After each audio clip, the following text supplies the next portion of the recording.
Hi guys, magandang gabi sa inyong lahat. Ayan na guys, kinukuha ko na yung pusa niya. Ayan, kinukuntingan niya na. Umiiyak na si Boston niya dyan dahil talagang gano'n ang buhay. Dahil uwi na siya ng Pilipinas, so wala na mag-alaga.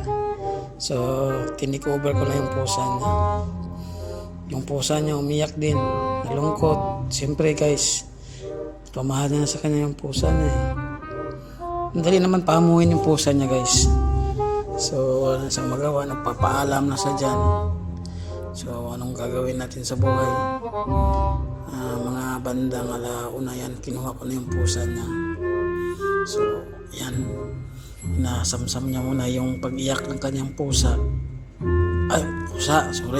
Siya pala. So ayan na, papaalam na sa dyan sa pusa niya. Umiyak na siya.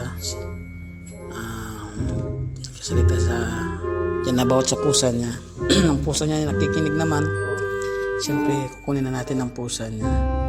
So bago niya ibigay niya sa atin ang pusa, ginupitan niya muna yung kuko. Ginupitan niya muna yung kuko.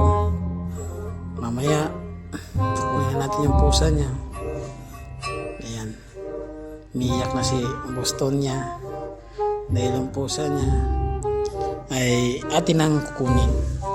So yung pusa niya kalmado lang din, pero nalungkot. Pero in the first place, yung pusa niya talaga, hindi ko first time ko nakita, umiyak yung pusa niya guys. Nalungkot na yung pusa niya.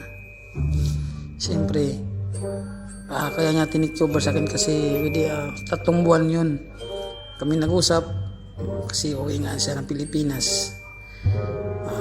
Hindi ko alam kung anong for good ba or babalik pa siya or sa iba na siya. So minabuti naman niyang binigay sa akin yung pusa. So ito na yung tamang panahon.